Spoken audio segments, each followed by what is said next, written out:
Mungkin ada yang tertanya, bagaimana kaedah dan pelaksanaan PBD dalam bilik darjah? Di sini ada jawapannya. Assalamualaikum, salam sejahtera kepada semua yang sedang menyaksikan PBD ataupun pentaksiran bilik darjah di Didik TV KPM bersama saya pengacara anda, Irfan Syahmi. Dan hari ini kita akan fokuskan kepada mata pelajaran geografi untuk sekolah menengah. Dan pastinya kita akan bawakan seorang guru yang banyak pengalamannya. Siapakah beliau? Saksikan dulu profil guru kita.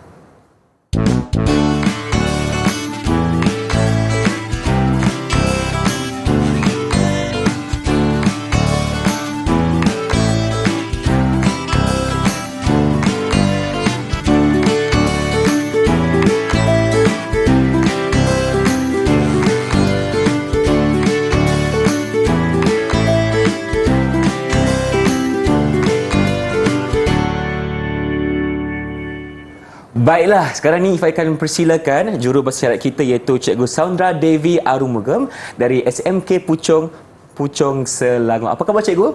Terima kasih kerana bersama Irfan untuk episod kali ini.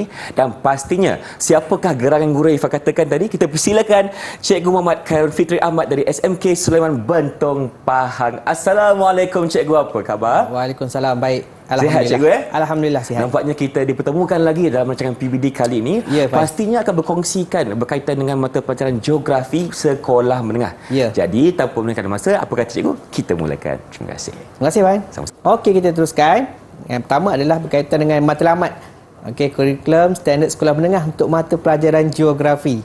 Jadi KSSM Geografi bermatlamat untuk melahirkan insan bermaklumat geografi yang berupaya berinteraksi dengan persekitaran secara berhemah ke arah kelestarian alam dan kesejahteraan hidup. Dipanjang sikit, kita ringkaskan apa yang kita dapat ilmu geografi pada hari ini. Ringkas dia adalah untuk kehidupan kita pada hari ini dan pada masa-masa akan datang. Itu matlamat KSSM untuk mata pelajaran geografi. Okey, diteruskan fokus kurikulum geografi. Okay, apakah fokus dia? Ada 5 fokus. Okay. Yang pertama adalah berkaitan dengan kemahiran geografi. Jadi banyak disiplin ilmu berkaitan dengan geografi diajar dalam kemahiran geografi. Kita teruskan lagi dengan yang kedua adalah berkaitan dengan geografi fizikal. Ringkasnya geografi fizikal ni apa yang wujud secara semula jadi di permukaan bumi, dalam bumi dan persekitaran manusia. Yang ketiga adalah berkaitan dengan geografi manusia. Apakah tingkah laku manusia yang boleh kita faham dan berkait dengan ilmu geografi. Okey, yang keempat adalah berkaitan dengan geografi kawasan. Okey, ini untuk yang peringkat menengah rendah, dia ada kalau tingkatan 1 dia berkait dengan Malaysia, Asia, tingkatan 2 berkait dengan dunia, yang ketiga, tingkatan 3 pun berkaitan dengan dunia. Dan yang terakhir adalah isu dan pengurusan alam sekitar. Banyak isu-isu yang wujud berkaitan dengan alam sekitar dan kita cuba memahami untuk perkara yang kelima, fokus yang kelima iaitu isu dan pengurusan alam sekitar yang berlaku di sekeliling kita. Sebab itu kita perlu memahami dan mendalami ilmu geografi. Itu sedikit secara ringkas apakah fokus kurikulum geografi. Okey, kita pergi kepada yang seterusnya iaitu PBD, pentaksiran bilik darjah dalam mata pelajaran geografi. Macam mana kita nak praktikkan, kita nak laksanakan, kita nak lakukan yang terbaik untuk mata pelajaran geografi berfokus kepada pentaksiran bilik darjah. Okey. Lagi yang pertama, guru melaksanakan pentaksiran secara berterusan sepanjang masa. Okey, berkaitan dengan apa yang guru-guru ajar kepada murid dan apa yang murid-murid belajar dan mengajar. Murid-murid belajar dan mengajar. Dia boleh belajar dan pada masa yang sama belajar mengajar rakan-rakan sebaya mereka. Okey, adik, guru melaksanakan pentaksiran secara berterusan dalam PDP dengan menggunakan kaedah berikut. Dia ada banyak kaedah. Okey, yang pertama adalah berkaitan dengan lisan. Bercakap saja. Bercakap saja itu boleh kita tafsirkan. Kita boleh beri penilaian kepada apa yang murid-murid cuba sampaikan. Yang kedua adalah bertulis. Okey, mungkin ada orang boleh bercakap tetapi tidak boleh menulis. Ada yang boleh menulis tapi tidak boleh bercakap. Okey, mungkin dia kurang petah bercakap tapi dia bijak dalam menulis. Pun boleh kita menilaikan dia, membuat pentaksiran kepada seseorang murid. Dan yang ketiga adalah pemerhatian. Cara tiga, yang pertama lisan, bertulis dan pemerhatian. Guru-guru boleh memerhatikan apakah yang murid-murid lakukan, sikap, tingkah laku murid dalam menentukan pentaksiran secara berterusan. Itu yang perlu guru-guru lakukan dan memberi dorongan kepada murid-murid agar mereka terus fokus dalam mata pelajaran geografi. Seterusnya adalah pentaksiran secara lisan. Kita fokuskan bagaimanakah yang dikatakan dengan lisan ini. Pentaksiran secara lisan digunakan untuk mengumpul maklumat semasa berlaku interaksi antara, yang pertama adalah murid dengan guru. Guru boleh berinteraksi antara murid dengan guru, murid dengan murid, murid A dengan murid B, sesama rakan sebaya mereka boleh berinteraksi secara lisan. Dan yang ketiga, murid dengan bahan pembelajaran. Mungkin murid berinteraksi dengan bahan rujukan, contohnya buku teks, majalah, surat khabar, ataupun mungkin bahan-bahan yang murid-murid boleh cari di capaian internet. Seterusnya, secara lisan, aspek-aspek yang boleh ditafsir secara lisan ialah kefahaman konsep, pengetahuan fakta, kemahiran mendengar, penggunaan bahasa yang tepat, kefasihan menghafal fakta, sebutan dalam berbahasa, kecekapan, mencongak, gaya persembahan, pertuturan dan sikap. Kemahiran lisan boleh ditafsir melalui aktiviti seperti berikut: soal jawab, bacaan kuat, syarahan, perbahasan, bercerita, perbincangan, hafazan, temu bual, soal jawab, nyanyian, deklamasi sajak, mendengar dan memberi respons secara lisan. Ini contoh aktiviti secara lisan. Mungkin boleh bercerita. Contoh saya berikan di sini, pengalaman meredah banjir atau pengalaman menyertai misi banjir. Murid-murid boleh bercerita kepada guru dan rakan-rakan. Yang kedua, mungkin kita boleh buat pertandingan deklamasi sajak. Contoh mencerita sajak bertajuk hujan. Faham macam mana contoh sajak berdasarkan tajuk hujan? Sajak berdasarkan tajuk hujan. Contoh kalau begitu, satu. Ifan cuba. Ifan cuba. Biar Ifan berkisah sejenak, cikgu. Hujan, turunmu memberi rahmat. Menarik kan? Menyinari seluruh isi bumi. Memberi 1001 makna. Itu contoh. Sajak yang boleh dijalankan oleh guru-guru bersama murid-murid di dalam kelas. Yang ketiga adalah nyanyian. Mungkin juga kita gunakan tema hujan juga, mengubah lirik lagu popular berdasarkan topik dan standard dalam standard pembelajaran. Contoh lagu yang biasa kita jumpa. Saya bagi satu. Hujan yang turun bagaikan mutiara. Sedap suara. Itu menarik kan? Aktiviti yang dijalankan di dalam kelas, sekiranya guru dapat mencukil bakat murid untuk diselaraskan dengan isi kandungan mata pelajaran. Pentaksiran secara bertulis. Pentaksiran secara bertulis melibatkan aktiviti menyemak dan memeriksa tugasan dan hasil penulisan murid seperti berikut: karangan, laporan projek, eksperimen, kerja kursus atau folio, latihan bertulis, ujian bertulis, huraian atau tafsiran statik, peta jadual graf atau carta. Ini pentaksiran secara bertulis. Murid-murid menjalankan aktiviti menulis. Cuma dalam pentaksiran secara bertulis digunakan untuk mengesan perkembangan intelek dan kemahiran murid dari aspek menulis, menyusun idea, mengaplikasi, mentafsir, menilai dan mencipta. Secara pemerhatian, boleh juga pemerhatian melalui sikap, perlakuan, amali, kemahiran manipulatif, kemahiran bersosial, kemahiran belajar, kemahiran kinestetik, kemahiran literasi komputer, kemahiran mereka cipta. Macam-macam kemahiran. Itu saja daripada saya, Ifan. Baik, terima kasih cikgu atas penerangan di segmen pertama ini. Kita tahu ada beberapa jenis untuk kita menafsir prestasi murid dengan lisan, pemerhatian dan juga bertulis. Jadi jom kita berhenti berehat seketika, kembali semasa dalam Didik TV KPM.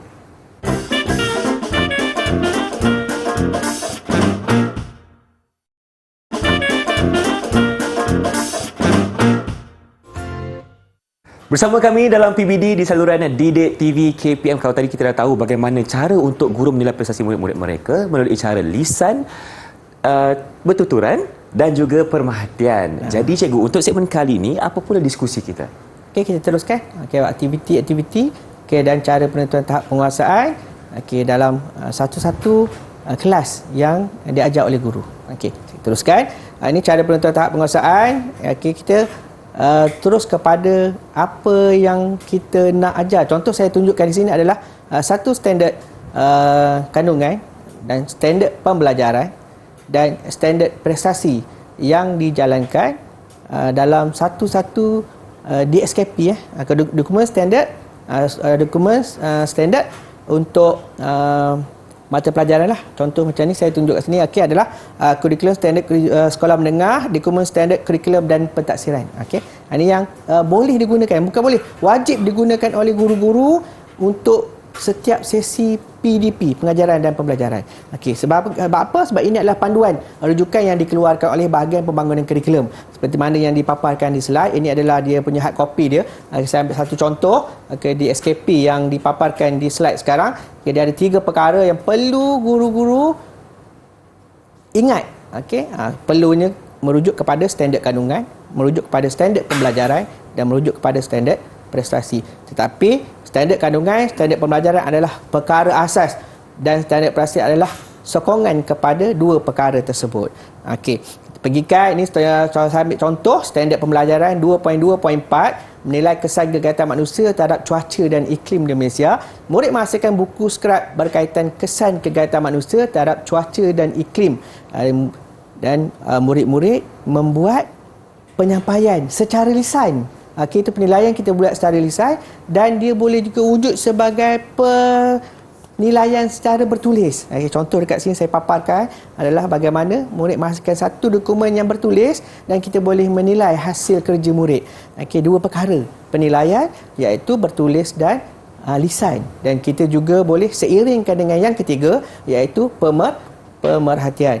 Kita tengok standard pembelajaran. Okey, tadi jenis penilaian yang boleh kita buat untuk standard pembelajaran yang tadi 2.2.4 tadi adalah, okey, yang pertama adalah berkaitan dengan pemerhatian. Okey, mungkin yang dipaparkan di sekarang adalah video bagaimana murid membuat pemerhatian menggunakan kemudahan internet di sekolah ataupun di pusat akses sekolah atau di perpustakaan sekolah. Tapi jangan risau sekiranya capaian internet tidak stabil ataupun tidak kuat di sekolah ataupun di kawasan-kawasan guru melaksanakan PDP, kita boleh buat pemerhatian murid-murid mencari bahan di perpustakaan sekolah. Okey, bahan-bahan yang dihasilkan ataupun murid-murid mencari bahan sendiri, boleh cikgu gunakan sebagai pemerhatian. Cikgu nilai bagaimanakah murid-murid dapat mencari bahan untuk sesuatu standard kandungan yang perlu diselesaikan oleh murid dan guru. Okey, yang seterusnya adalah berkaitan bertulis. Kita boleh tengok bagaimana murid menghasilkan sesuatu perkara dengan menulis. Okey, menghasilkan maklumat, menyusun maklumat, menyampaikan maklumat secara bertulis. Okey, murid-murid dapat mencukik idea, kita boleh bagi sumbang saran kepada murid-murid, kita boleh berkongsi idea bersama mereka ketika mereka melaksanakan aktiviti bertulis. Mungkin juga boleh menggunakan lembaran kerja, mungkin boleh juga bagi tugasan dan sebagainya. Okey, yang ketiga adalah melalui lisan. Murid-murid boleh membuat penilaian secara lisan dengan kaedah temu bual bersama guru, dan murid-murid juga boleh membuat persembahan di hadapan rakan-rakan. Itu adalah jenis penilaian bagaimana kita nak menentukan tahap penguasaan.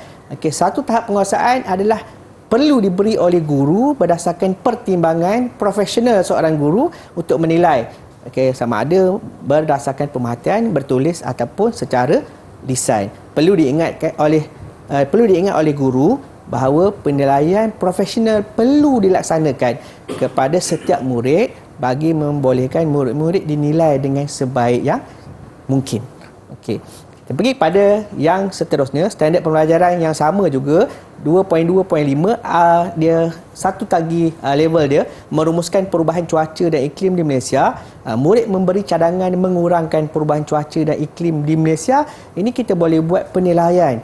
Okey, jom penilaian bagaimana? Penilaian berdasarkan lisan dan guru-guru boleh bersoal jawab. Okey, jom kita tengok contoh video bagaimana murid membuat persembahan berdasarkan apa yang mereka dapat daripada sumber-sumber maklumat yang mereka cari.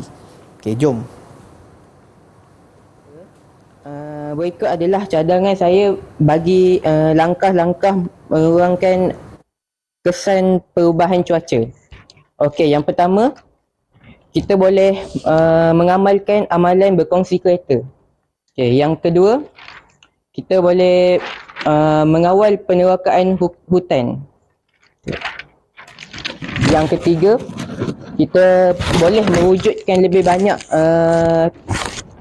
hutan simpan dan taman negara. Okay, dan yang terakhir sekali, kita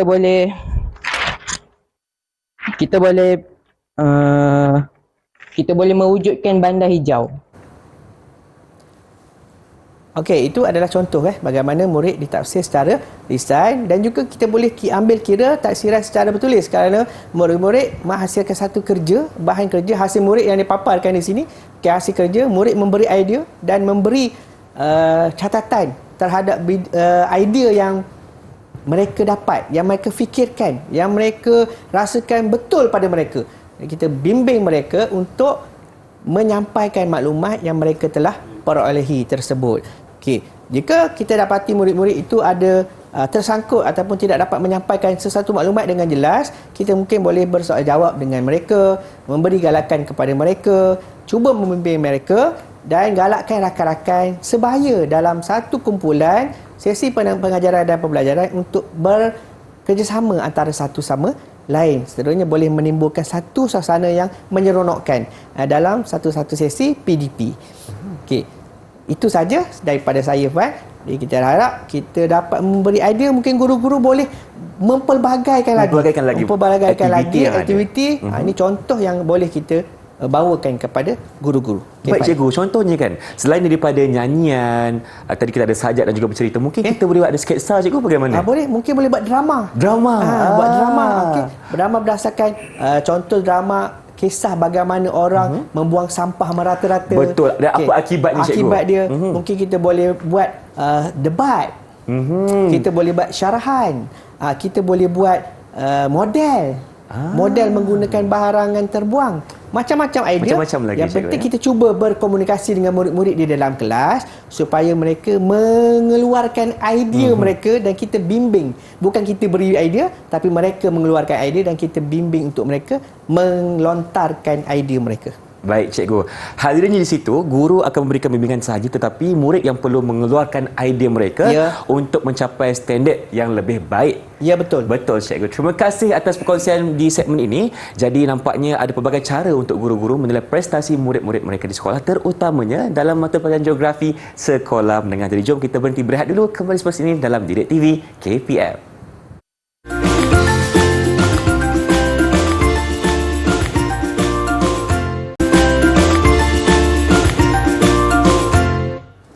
Inilah dia PBD di saluran Didik TV KPM berkenaan dengan geografi sekolah menengah, dan pastinya tadi Cikgu Fitri telah terangkan kepada kita pelbagai cara untuk menilai prestasi murid-murid, dan kali ini ada lagi perkongsian. Silakan cikgu. Okey, saya teruskan dengan perkongsian yang seterusnya adalah bagaimana kita nak merekod tahap penguasaan ataupun TP. Okey, jadi sebelum kita nak merekod, kena faham dulu apakah yang dikatakan dengan tahap penguasaan, iaitu singkatan dia adalah TP. Biasa digunakan oleh guru-guru adalah perkataan T dan P. Tahap penguasaan. Tahap penguasaan merupakan satu bentuk penyertaan pencapaian yang menunjukkan perkembangan pembelajaran murid. Bagaimana murid tu mungkin daripada satu tahap ke tahap yang seterusnya. Okey, daripada yang rendah makin meningkat dan seterusnya kepada yang lebih baik. Okey. Yang kedua adalah terdapat 6 tahap penguasaan yang menunjukkan tahap penguasaan menunjukkan tahap penguasaan. Okey, yang seterusnya adalah terdapat 6 tahap penguasaan yang menunjukkan aras penguasaan yang disusun secara hierarki dan digunakan untuk tujuan rujukan pencapaian murid bagi setiap mata pelajaran. Dia ada hierarki ataupun level dia, tingkat-tingkat dia. Okey, yang seterusnya adalah guru perlu menyelesaikan PDP bagi satu kelompok. Guru-guru perlu ingat kena selesaikan satu kelompok. Bidang, tema atau kemahiran dalam standard kandungan dan standard pembelajaran sebelum menentukan tahap penguasaan murid. Dia ada 3 kan? Ada standard kandungan, standard pembelajaran dan standard prestasi. Tapi standard kandungan dan standard pembelajaran perlu diselarikan dengan bagaimana murid itu ditentukan tahap penguasaan dia berdasarkan standard prestasi.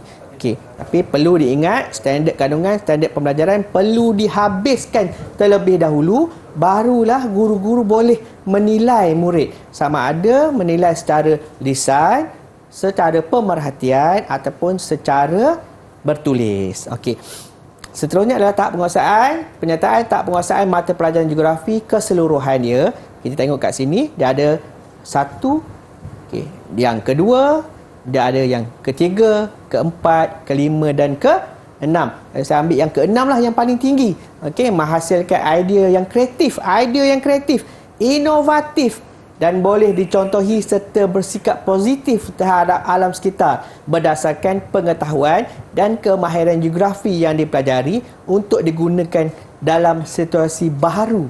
Okay, contoh saya bagi kat sini kepada guru-guru. Mungkin guru-guru ada mengajar murid-murid berkaitan dengan amalan kitar semula. Sejauh manakah murid-murid yang cikgu-cikgu ajar dapat mengamalkan amalan kitar semula di kawasan sekolah.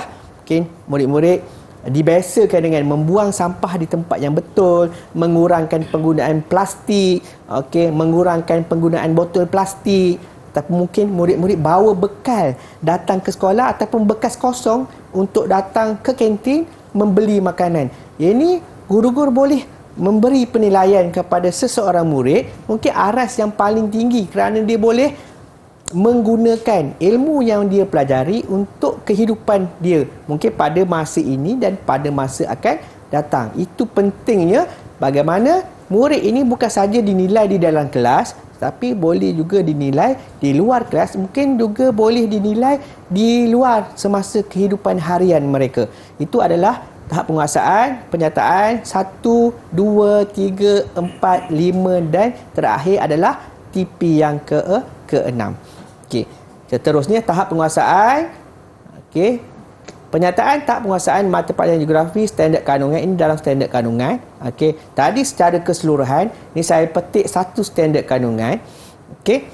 Ini adalah berkaitan dengan standard prestasi dinyatakan dalam buku rujukan kitab utama kita, guru-guru yang mengajar mata pelajaran geografi. Saya contoh di sini adalah DSKP untuk geografi tingkatan 2. Cikgu pastikan bahan rujukan ini sentiasa bersama guru semasa guru masuk ke dalam kelas sebagai panduan untuk guru-guru selaraskan standard kandungan, standard pembelajaran dan standard prestasi bagi menilai tahap penguasaan setiap murid dalam satu kelompok murid dalam satu-satu kelas. Okey. Pelaporan PBD, pelaporan pentaksiran bilik darjah berdasarkan standard kandungan. Saya ambil contoh kat sini adalah inisiatif saya. Mungkin boleh digunakan oleh guru-guru yang menonton siaran ini. Okey, ini inisiatif saya. Saya menyediakan satu borang Excel, okey, untuk saya rekodkan perkembangan murid saya. Okey, mungkin tadi standard kandungan, standard kandungan yang saya gunakan, okey, merujuk kepada satu-satu standard. Okey, saya belum habis lagi untuk menghabiskan standard tersebut. Okey, saya akan catatkan di borang ini, okey, perkembangan setiap murid supaya setiap murid dapat dinilai dengan cara yang paling baik. Okey, ini bukanlah wajib dibuat oleh guru-guru berdasarkan perkongsian saya, pengalaman saya menggunakan borang Excel. Mungkin guru-guru lebih selesa menggunakan buku catatan sendiri, mungkin pada kertas, mungkin diletakkan dalam satu buku. Yang penting cari satu kaedah yang guru-guru rasakan sangat sesuai dan senang cikgu laksanakan untuk merekod perkembangan murid. Okey, ini adalah berdasarkan standard kandungan yang guru-guru ajar yang terkandung dalam TSKP untuk mata pelajaran geografi. Ini contoh. Okey, contoh dia. Okey, penetapan tahap penguasaan murid hanya boleh dibuat setelah PDP bagi setiap kelompok SK dan SP selesai dilaksanakan. Dah habis semua dulu, barulah buat penentuan tahap penguasaan bagi seseorang murid. Okey, yang seterusnya adalah pentaksiran bilik darjah PBD secara keseluruhan. Pelaporan dijalankan 2 kali, iaitu pada pertengahan penggal dan akhir penggal. Maksudnya pertengahan tahun satu, hujung kali. Okey, itu keseluruhan dia. Ini contoh dia. Okey, yang dikeluarkan oleh bahagian pembangunan kurikulum, bagaimana kita nak rekodkan tahap penguasaan bagi setiap bidang dia. Kalau geografi dia ada 5 yang saya sebut tadi, tambahan satu adalah kerja khusus ataupun kerja lapangan. Okey. Catatan di sini, pelaporan bagi kemahiran geografi fizikal dan geografi manusia akan dilakukan pada pertengahan penggal, manakala pelaporan bagi geografi kawasan serta isu dan pengurusan alam sekitar dan kerja lapangan pula dilakukan pada akhir penggal. Ini panduan yang diberikan oleh Bahagian Pembangunan Kurikulum, tetapi penjajaran dilaksanakan, guru-guru boleh melaksanakan penilaian kerja lapangan pada pertengahan penggal. Maksudnya pada pertengahan penggal pun boleh juga lakukan penilaian bagi kerja lapangan, bukan tunggu akhir. Mungkin guru-guru dah habis sebahagian daripada sukatan pelajaran, cikgu nak laksanakan kerja lapangan, tak perlu tunggu akhir tahun. Cikgu dah boleh gunakan penilaian bagi kerja lapangan di pertengahan tahun. Dia tidak salah kerana cikgu telah mengajarkan berapa disiplin ilmu geografi dalam mata pelajaran geografi sesuai dengan DSKP. Okey, itu saja Irfan yang dapat saya kongsikan. Okey, saya pulang kepada Irfan. Baik, terima kasih Cikgu atas penjelasan di segmen ini berkenaan dengan tahap penguasaan dan juga cara perekodan data bagi tahap prestasi murid-murid di sekolah bagi mata pelajaran geografi sekolah menengah. Dan saya mungkin ada soalan untuk Cikgu. Boleh? Okey, sekiranya saya ni saya murid yang ada tahap penguasaan 4 ketika itu. Dan bagaimana saya ingin meningkatkan tahap penguasaan saya ke paling tinggi yang paling ke-6? tinggi. Ya. Okey. Mungkin seorang murid tidak semestinya terus kepada peringkat yang tertinggi. Tapi ingat, guru-guru harus wajib memberi peluang kepada, contoh saya bagi tadi, Irfan adalah anak murid saya. Okey, saya beri galakan kepada Irfan. Okey, cuba cungkil bakat Irfan, cuba fahami Irfan dan memberi peluang kepada beliau untuk terus meningkatkan dia punya tahap penguasaan dia, TP dia. Mungkin bukan berakhir sehingga 4, tapi boleh kita cungkil lagi, mungkin boleh naik kepada 5 dan mungkin yang paling tinggi 6. Yang penting guru-guru kena beri ruang dan peluang kepada murid. Kita percayakan murid-murid kita. Percaya pada murid-murid dan beri ruang dan peluang kepada mereka untuk mencungkil bakat diri masing-masing. Cuma mungkin ada yang lambat, mungkin ada yang cepat. Kita lihat prestasi mereka bagaimana. Terima kasih Cikgu atas segala perkongsian di saluran Didik TV KPM bagi PBD Sekolah Menengah Geografi. InsyaAllah dalam kita berjumpa lagi ni. Assalamualaikum, salam sejahtera. Bye-bye.